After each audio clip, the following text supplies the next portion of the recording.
السلام عليكم ورحمة الله وبركاته. الفاتحة. أعوذ بالله من الشيطان الرجيم. بسم الله الرحمن الرحيم. الحمد لله رب العالمين الرحمن الرحيم مالك يوم الدين.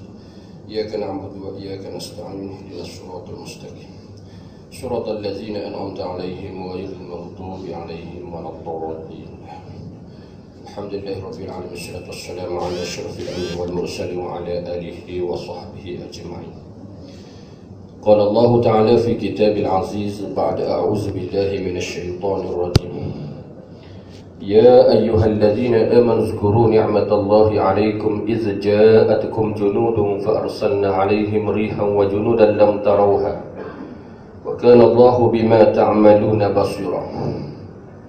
Yang bermaksud, wahai orang-orang yang beriman, sebutlah kamu, ingatlah kamu nikmat Allah Ta'ala kepada kamu.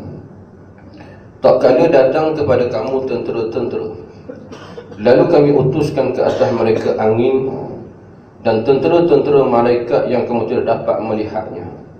Dan ingatlah Allah sangat melihat apa yang kamu kerjakan. Sadaqallahul Azim, surah Al-Ahzab ayat yang ke-9. Alhamdulillah, sekali lagi kita dipertemukan oleh Allah Subhanahu wa Ta'ala. Mudah-mudahan pertemuan ini diberkati, dirahmati oleh Allah Subhanahu wa Ta'ala, insya-Allah. Muslimin muslimat, hadirin hadirat, ibu-ibu, bapa-bapa yang dirahmati Allah sekalian. Menjadi kelaziman kita umat Islam, bila mana datangnya perayaan kepada kita, sama ada raya puasa maupun raya haji, maka dituntut kita bertakbir, membesar mengagungkan Allah Ta'ala. Sebagaimana sabda Nabi SAW, Zayyinu a'yadakum bitakbir, hiasilah raya-raya kamu dengan takbir, membesar mengagungkan Allah Ta'ala. Bila mana kita melakukan takbir raya, di sana beberapa kalimah kita ulang sebut. La ilaha illallah wahdah sadaqa wa'dah wa nasara 'abdah wa a'azza jundah wa hazamal ahzaba wahdah.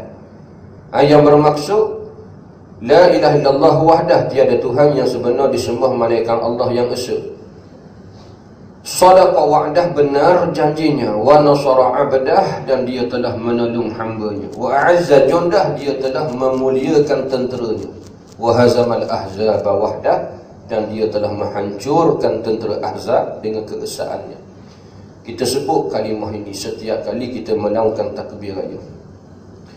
Kalimah yang mengingatkan kita peristiwa yang disebut dalam ayat yang dibaca tadi, iaitu kemenangan yang besar yang diperolehi oleh Nabi kita Muhammad sallallahu alaihi wasallam bila mana tentera Ahzab yang datang mengepung menyerang Madinah dihancurkan oleh Allah Subhanahu wa Ta'ala dengan keesaannya yang membawa Islam mencapai kemenangan yang besar di bulan Syawal tahun yang ke-5 Hijrah. Peristiwa peperangan Ahzab yang berlaku di zaman Nabi SAW pada tahun 5 Hijrah pada bulan Syawal merupakan peperangan yang paling besar, yang paling mencabar dilalui oleh Nabi kita Muhammad SAW. Sehingga dalam Al-Quranul Karim satu surah sahaja Allah Ta'ala namakan surah itu dengan nama peperangan yang dilalui oleh Nabi SAW, iaitu Suratul Ahzab, yang menceritakan tentang peperangan Ahzab. Ada pun peperangan yang lain, Badar, Uhud, Hunain, Tabuk, macam-macam peperangan yang Nabi lalui, tidak ada satu pun yang Allah Ta'ala namakan surah dalam Al-Quran. Menunjukkan peperangan ini yang paling besar, yang paling mencabar, dan pengajaran yang paling besar kepada kita umat Islam sampai ke hari kiamat. Yang kedua, peperangan ini dirancang oleh orang Yahudi. Orang Yahudi ni ahlul kitab, kafir kitabi, kafir yang ada ilmu, yang suka baca kitab, yang suka mengaji, mengkaji, yang suka bertanya, yang tahu agama samawi, kitab-kitab samawi, yang tahu Nabi SAW kama ya'rifuna abna'ahum, sebagaimana mereka kenal anak-anak mereka sendiri, yang tahu kebenaran Islam yang dibawa oleh Nabi SAW. Golongan ini yang merancang peperangan ini. Berbeza perang Badar, Uhud, yang rancang dia orang Mekah, Abu Jahal, Abu Lahab. Golongan kafir musyrikin, kafir yang tak ada ilmu, yang bodoh, yang tak erti baca kitab, yang tak tahu tentang agama samawi, yang tak tahu tentang nabi-nabi, rasul-rasul, disebabkan mereka tidak bergaul dengan ahli kitab. Jadi golongan ni berperang dengan Nabi, perang Badar, perang Uhud, tak pelik sebab mereka kafir bodoh. Mereka lawan kebenaran tak pelik sebab mereka golongan yang tak tahu tentang Nabi-Nabi, Rasul-Rasul. Walaupun Nabi SAW diutus di kalangan mereka, anak beranak mereka sendiri. Ada pun orang Yahudi, mereka Ahlul Kitab, tiba-tiba mereka merancang suatu serangan untuk menghancurkan kota Madinah. Nak bunuh Nabi, satu kota mereka serang, satu kota mereka nak hancurkan. Ini Yahudi. Seteruk-teruk kafir Mekah. Mereka berperang dengan Nabi. Mereka rancang perang Badar, perang Uhud. Mereka rancang peperangan itu di luar kota, tidak membabitkan Madinah, tidak membabitkan Mekah, tidak membabitkan masyarakat umum, rumah kediaman, harta benda, orang awam. Mereka rancang peperangan itu di luar kota, tentera lawan tentera. Tiba-tiba datang orang Yahudi yang alim ini. Bagaimana mereka rancang serangan? Nak bunuh Nabi, satu kota mereka nak hancurkan. Menunjukkan golongan ini bila berperang, mereka tidak ada disiplin prinsip peperangan. Mereka akan bunuh siapa sahaja, termasuk kanak-kanak perempuan. Seperti mana yang kita tengok hari ini. Mereka kata nak berperang dengan Hamas, tentera Al-Qassam, pejuang-pejuang Palestin. Tiba-tiba serangan mereka ditujukan kepada orang awam di bumi Palestin. Mereka serang Gaza, tengok. Siapa yang mereka bunuh? Kanak-kanak, ibu-ibu, orang tua, orang awam. Rumah kediaman hancur berlerai, mereka boom. Mereka runtuhkan. Beribu-ribu nyawa orang-orang terkorban kerana serangan borong mereka. Sedangkan tentera yang mereka nak bunuh boleh bilang dengan jari setiap kali peperangan yang mereka lancarkan. Pelik ke golongan ini? Mereka bunuh orang awam, kanak-kanak perempuan, ibu-ibu. Sedangkan wa yaqtulunal anbiya'a bighairil haqq. Dan mereka membunuh nabi-nabi dengan tidak ada kebenaran. Nabi Rasul mereka bunuh. Apa tak lagi manusia lain? Nabi Zakaria mereka gergaji sampai terbelah dua jasad. Nabi Yahya mereka pangkal leher sehingga bercerai kepala daripada jasad. Nabi Isa mereka kepung, mereka nak bunuh, nak solid Nabi Isa. Nabi kita Muhammad SAW mereka lancarkan serangan besar-besaran, nak hancurkan kota Madinah semata-mata nak bunuh Nabi kita Muhammad SAW. Maka tak pelik golongan ni bila berperang, mereka bunuh siapa sahaja, hancurkan siapa sahaja, termasuk kanak-kanak, orang awam, orang biasa, orang lemah. Sebab mereka kata mereka sahaja bangsa pilihan Allah Ta'ala. Yang lain semuanya qayyim, beruk. Yang halal darah boleh dibunuh begitu sahaja. Orang Yahudi, tuan-tuan ibu-ibu, mereka bertapak di bumi Yasrib. Mereka ni bukan orang asal Madinah, bukan peribumi Madinah. Daripada seluruh pelosok dunia, mereka duduk tumpang di negara orang. Tujuan dia nak tunggu Nabi akhir zaman. Maknanya kumpulan ni kumpulan sedikit, minoriti. Jumlah mereka tak besar, tak ramai.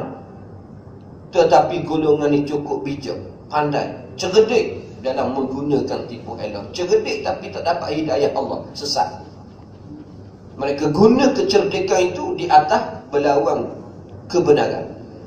Walaupun mereka kecil, jumlah mereka lemah, tetapi mereka cukup bijak mempergunakan puak lain, bangsa lain, menjadi tentera kepada mereka, berperang untuk mereka, bekerja untuk mereka. Sebagaimana mereka gunakan orang Mekah. Kalau mereka ramai, kalau mereka kuat, mereka tak payah guna orang Mekah. Nabi duduk Madinah, mereka juga duduk Madinah, berperang. Tapi menunjukkan mereka lemah. Mereka tak kuat di sudut bilangan. Mereka pergunakan orang Mekah, hasut orang Mekah supaya serang kota Madinah. Mereka perkudakan, perkambing hitamkan golongan lain, berperang untuk mereka. Sama dengan keadaan yang berlaku hari ini. Yahudi yang sedang berhimpun di Israel hari ini, mereka semua kita tahu bukan peribumi orang asal Palestin. Mereka daripada seluruh pelosok dunia. Mereka datang ke bumi Palestin, mereka jajah Palestin, Baitul Maqdis, mereka bunuh rakyat Palestin, orang Islam Palestin, mereka rabuh rumah kediaman rakyat Palestin, mereka rampas tanah-tanah rakyat Palestin, mereka dirikan negara haram Israel di bumi Palestin. Mereka bertapak di situ sampai sekarang ini. Maknanya golongan ini golongan pendatang, orang asing, orang luar. Jumlah mereka kecil, hanya beberapa juta orang sahaja. Nak dibanding orang Arab Islam yang keliling mereka itu ratus juta manusia hari ini. Betul, benar apa yang disebut oleh Nabi SAW. Nabi kata apa? Kamu akan diratah oleh musuh-musuh kamu. Laksana mereka menghadapi hidangan makanan. Lalu sahabat kata, adakah kami sedikit waktu itu ya Rasulullah? Tidak, bukan kamu ramai, tetapi ramai kamu karusa isail, macam buih di air. Kamu dihinggapi penyakit al-wahnu. Wa mal wahnu ya Rasulullah? Hubbud dunia wa karahiyatul maut. Kata Nabi, wahan itu cinta dunia, benci pada kematian. Apa yang disebut oleh Nabi SAW benar-benar berlaku sekarang ini. Ratus juta orang Islam di tanah Arab diratah oleh golongan yang sangat sedikit jumlah dia, iaitu penduduk yang ada di Israel hari ini.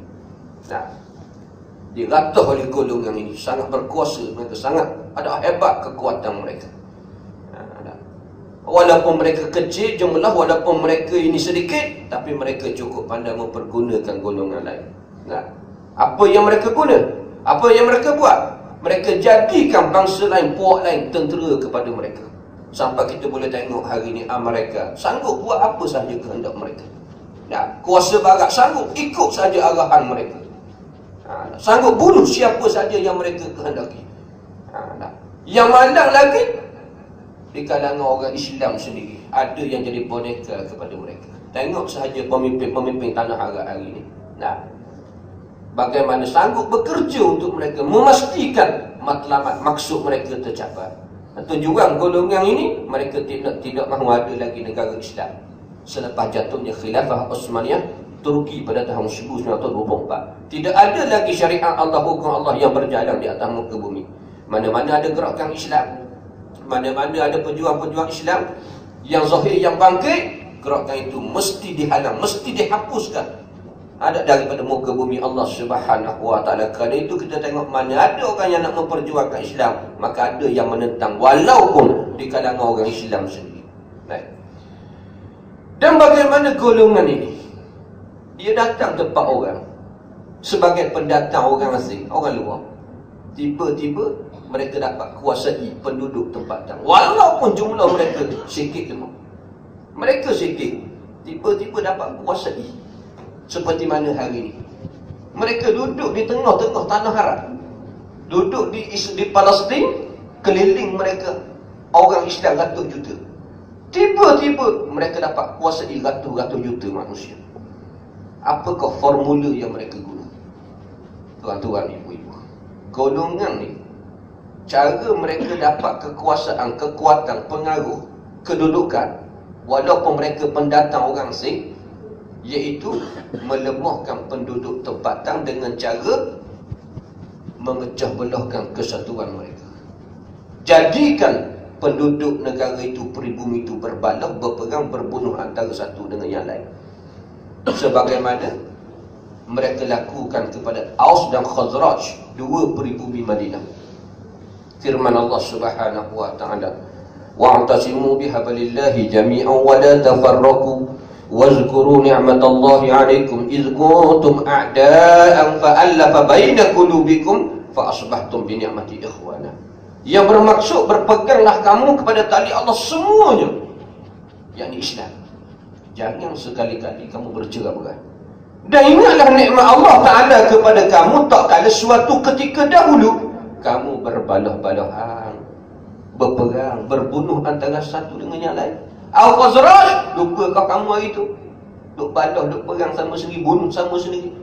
Fa'allafa baina qulubikum. Lalu Allah Ta'ala satukan hati-hati kamu. Fa'asbahtum bini'mati akhwana. Maka jadilah kamu dengan nikmatnya itu akhirnya balik bersaudara. Al-Khazraj, asal adik-beradik, kawalan, balah peribadi, keluarga, akhirnya adalah balah pun. Akhirnya berperang, berbunuh antara satu dengan yang lain. Sedar tak sedar pembalahan mereka makan masa ratus tahun. Bukan 2-3 hari, bukan 2-3 tahun, ratus tahun. Mereka berbalah berperang sesama sendiri. Nah, mereka tidak boleh berdamai. Walaupun dah berapa kali pelang perdamaian ada dibuat, mereka tak boleh berdamai. Sebab apa mereka tak boleh berbaik bersatu berdamai? Jawab dia sebab Yahudi ada bersama mereka. Nak cerita, mana tempat ada Yahudi, di situ akan berlaku pembalahan. Nah, sebab golongan ini, mereka cukup bijak dalam memainkan peranan batu api, melaga-lagakan manusia. Tujuan dia, bila Al-Khazraj berperang sesama dia, berbunuh sesama dia, akhirnya peribumi Madinah ni menjadi golongan yang lemah. Nah, bila berperang, bila berbunuh, bila berbalah, politik mereka hancur, urus takfir mereka hancur, ekonomi mereka ranah. Yahudi pula walaupun mereka sikit, mereka bersatu sama dia. Akhirnya mereka kukuh, mereka tidak terpengaruh dengan perbalahan orang tempatan. Sedar tak sedar, tanah-tanah di Yasrib mereka kuasai, kebun-kebun mereka kuasai, perniagaan Madinah mereka monopoli. Akhirnya orang Madinah malu takut kepada mereka kerana kekayaan mereka. Akhirnya orang Madinah jadi huli golongan ini. Tengok hari ini sama tak? Sama juga. Nah, mereka duduk di tengah-tengah masyarakat Islam Arab yang ratus-ratus juta itu. Tiba-tiba mereka dapat pengaruh kekuatan yang begitu luar biasa. Bila mana mereka berjaya memecah belahkan kesatuan Arab. Ada Arab sama Arab tak boleh nak baik. Saudi dengan Mesir tak boleh nak baik. Saudi dengan Suria tak boleh nak baik. Saudi dengan Yaman, sampai lagi serang Yaman baru ni. Nak cerita. Orang Islam pula oleh kerana orang Arab ni tak masuk perkauman, kepuakan.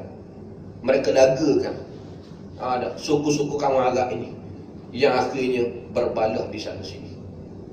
Yang hari ini sampai mana kejayaan mereka memecah belahkan kesatuan Arab. Sedar tak sedar apa berlaku hari ini. Mesir dah berlaku perang saudara. Suria dah berlaku perang saudara. Iraq dah berlaku perang saudara. Yaman dah berlaku perang saudara. Yang tengoknya orang Islam berperang sama orang Islam. Sebenarnya Yahudi di belakang itu. Seperti mana mereka jadikan Al-Khazraj berperang sama hari ini. Mereka jadikan orang-orang Arab perang sama sendiri. Sedar tak sedar apa berlaku sekarang ni? Tuan-tuan, ibu-ibu, bila Mesir dah berperang, Yaman dah berperang, Iraq dah berperang, Yaman dah berperang, maknanya Mekah, Madinah dah terkepung sekarang.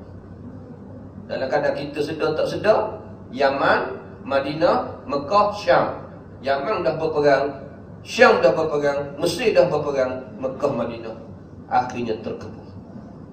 Maknanya sedar tak sedar, wujudnya gerakan ahzab baru, moden di zaman ini, yang dirancang oleh golongan yang sama. Nah, Mekah Madinah dah terkepung dah sekarang ni. Keliling Mekah Madinah dah berperang, dah menjadi lemah kerana peperangan sesama sendiri.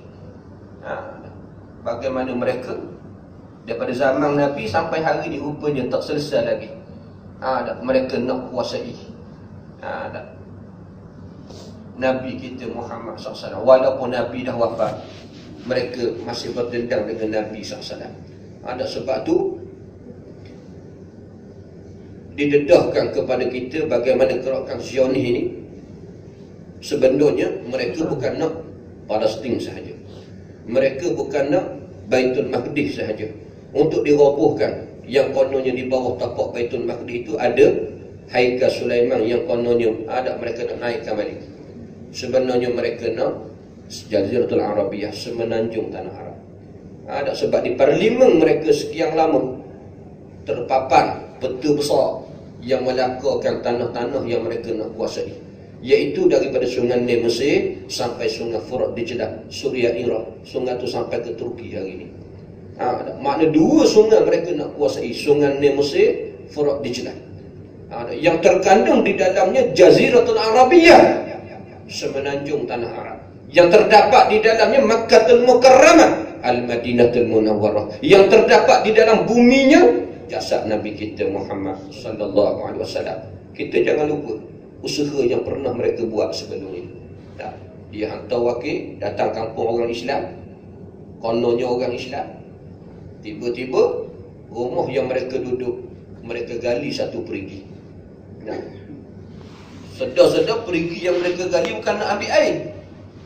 Ada lubangnya menghala menuju kepada makam Nabi kita Muhammad SAW. Mereka pernah sebelum ni cuba nak curi jasad Nabi kita Muhammad SAW. Lalu kerajaan waktu itu ada tangkap lalu bunuh. Ada Yahudi-Yahudi ini.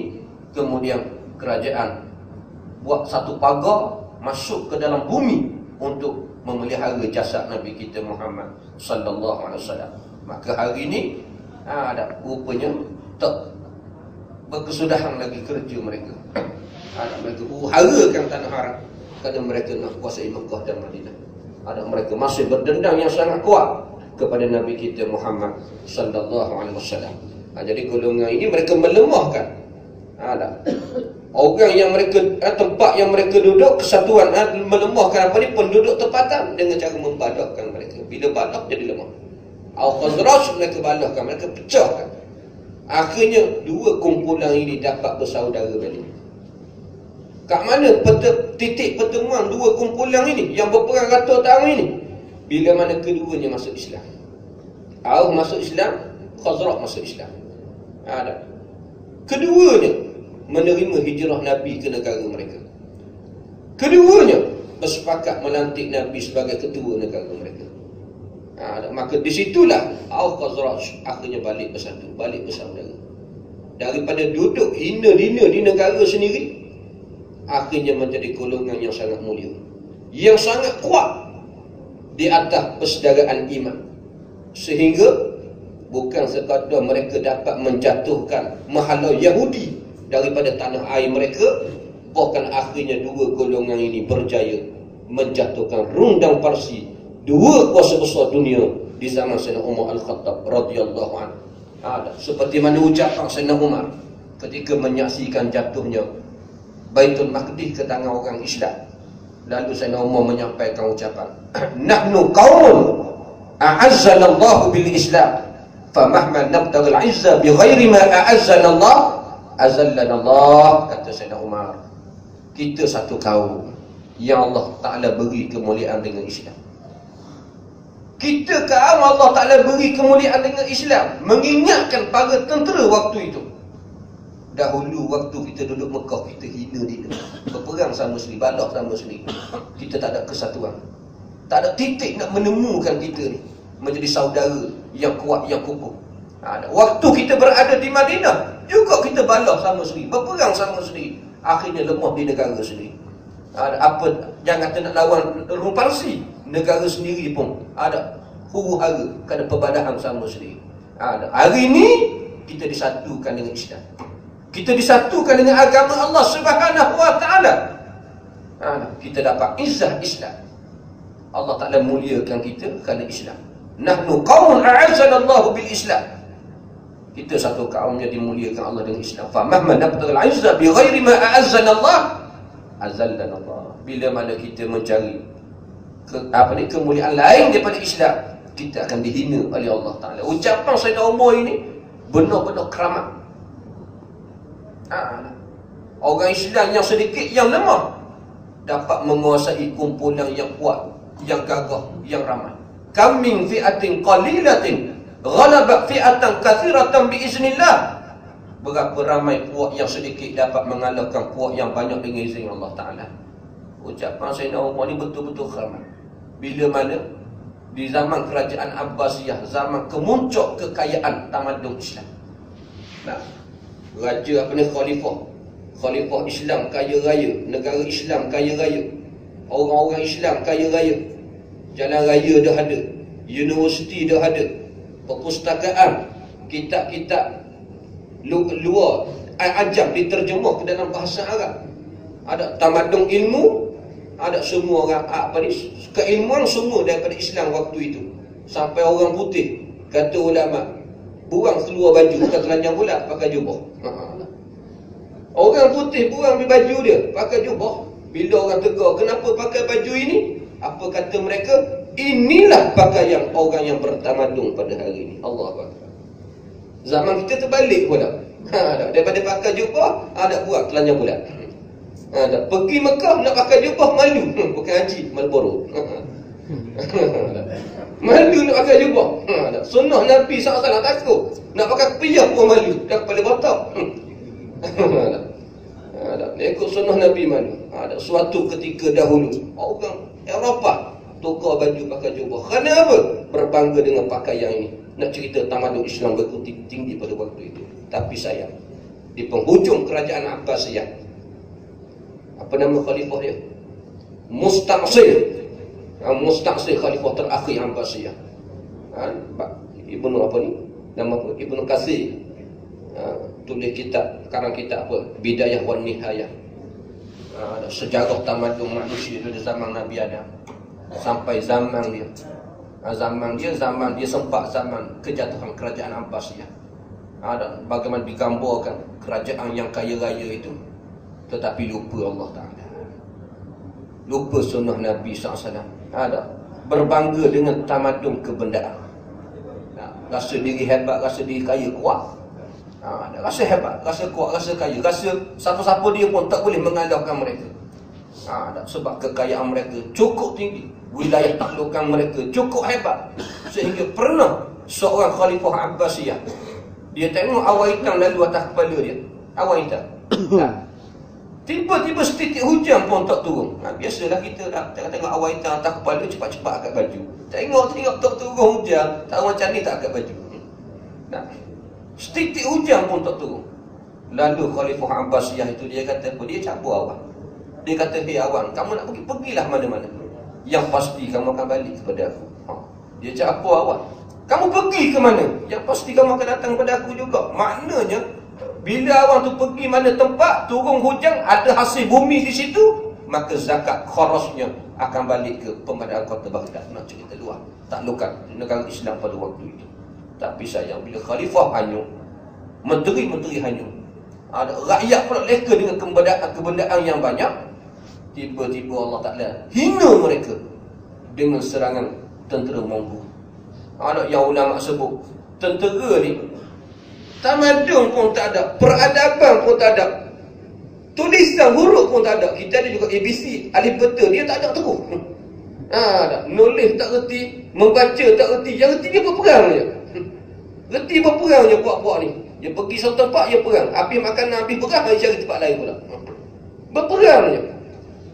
Khalifah bila tahu tentera yang tak tahu daripada usul mana datang ni, sengih dia. Nak lawan kami. Ni kota Baghdad ni, kerajaan Abbas, Empire Abbasiyah. Kerajaan tak layak. Sebab tengok tentera ni, ada bakal cawak kereta je. Sedar tak sedar, satu demi satu pertahanan Abbasiyah jatuh rebah, dikalahkan oleh tentera yang tidak bertamadun ni. Akhirnya tentera kepung istana kota Baghdad. Kata ulama, waktu istana dikepung, khalifah tak sedar, duk asyik majlis tari menari. Tari gelek, orang Arab gelek tu. Tari gelek. Raja duk main tari gelek, menari duk dalam istana, tak sedar. Istana dah dikepung, nak cerita besar tak besar istana dia. Tak sedar tentera duduk kat luar. Akhirnya pintu istana dipecah.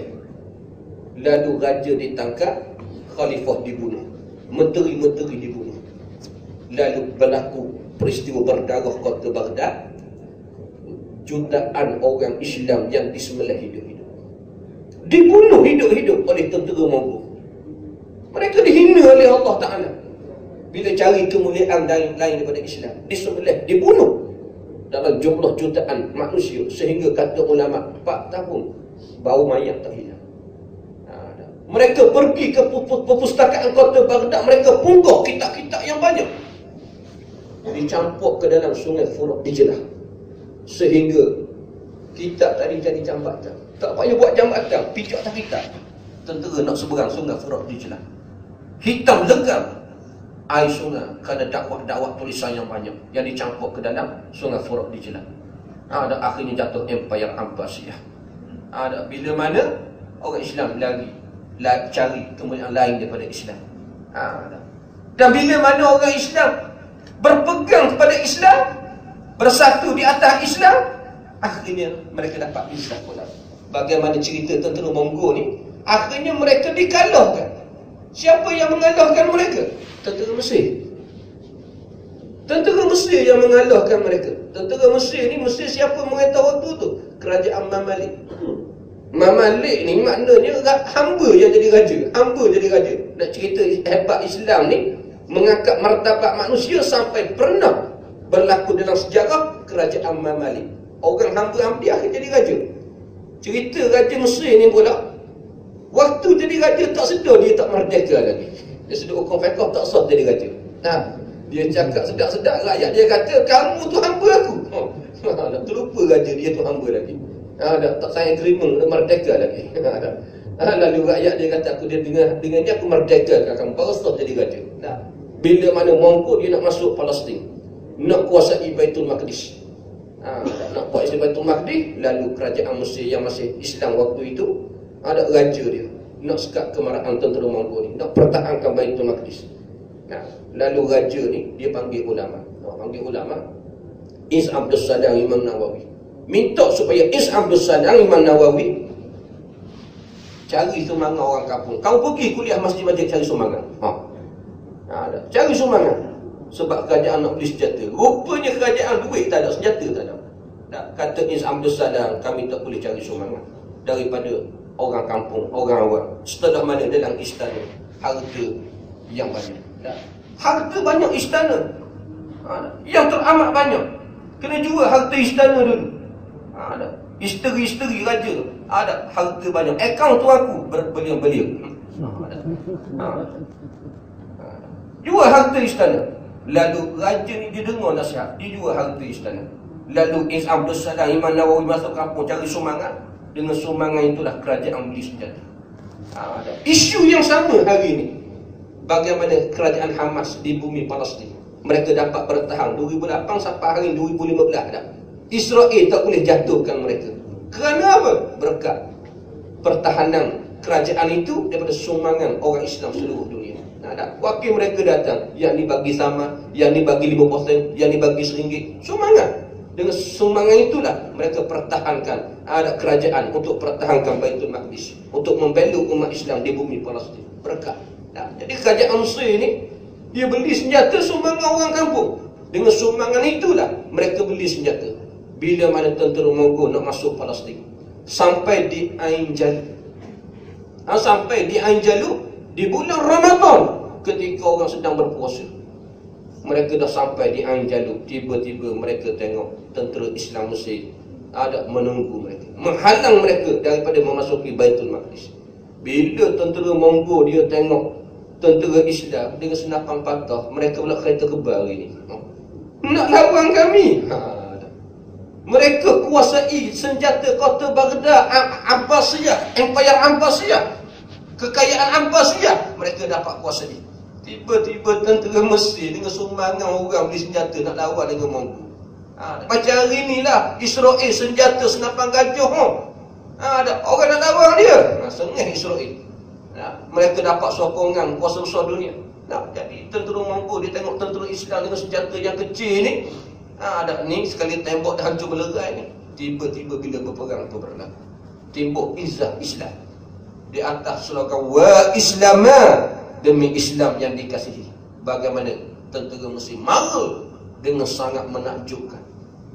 Sehingga tentera Mongol akhirnya dikalahkan dengan cara yang sangat memalukan mereka. Sedangkan mereka kuat, mereka gagah, senjata mereka berat, tiba-tiba dikalahkan oleh tentera Mesir yang sangat lemah pada zahirnya dengan pertolongan daripada Allah Ta'ala. Tentera Mongol bukan sekadar kalah, bukan sekadar ditawan, akhirnya mereka berjaya diislamkan. Orang jahat akhirnya masuk Islam. Yang bunuh manusia, yang bunuh orang Islam ratus-ratus juta, berjuta-juta orang tadi, akhir masuk Islam. Mereka berjaya diislamkan. Bukan sekadar masuk Islam, tuan-tuan, ibu-ibu, berjuang Islam pula. Walaupun kata ulama jahil, makna dia jual Islam tapi arak duk mulut. Jual Islam arak duk mulut. Kita pula tak mabuk tapi lawan Islam. Bodoh pada tentera Mongol lagi. Bagaimana mereka dah kena mampu dia jual Islam? Jual sungguh jasa mereka. Islam sampai ke India. Terbukanya wilayah Islam di India. Nak cerita, dah kata jahil tapi jual Islam. Saya baru ni, saya minum air. Ada satu kedai. Lepas tu kawan nak temu. Dia mari dengan anak dia. Cerita anak dia ni belajar di satu wilayah di China. Jadi tempat dia tu tempat minoriti orang Islam. Tak ada orang. Orang Islam tak ramai, tapi ada masjid kata dia. Lepas tu dia ajak saya pergi sana. Saya kata berapa tambang? 800 pergi balik, 7 jam berjalan. Oh okey ya, ada masa kita pergi. Tapi satu Ustaz nak peringat. Apa? Makanan tak bersih kata dia. Tak bersih. Sebab apa? Dia kata majoriti kedai-kedai orang Islam semua ada arak. Nak cari kedai yang tak ada arak tak? Semua ada arak kata dia. Lepas tu saya kata, dah kalau macam tu orang minum arak sana orang Islam. Tok Imam balik sembahyang kopiah atas kepala arak. Kalau Tok Imam minum arak mak 15 kali. Nak cerita Islam tapi jahil. Tapi suka ada syiar Islam. Mereka hidupkan syiar Islam. Ada tanda Islam di tempat mereka walaupun dah kena jahil. Nak cerita ada lagi hari ni. Ada Islam, cinta Islam tapi mereka ada dipenuhi dengan kejahilan. Macam mana? Tak ada orang alim di tempat mereka. Cukup naskah dari itu mudah bermanfaat kepada kita. Subhanakallahu li wa lakum.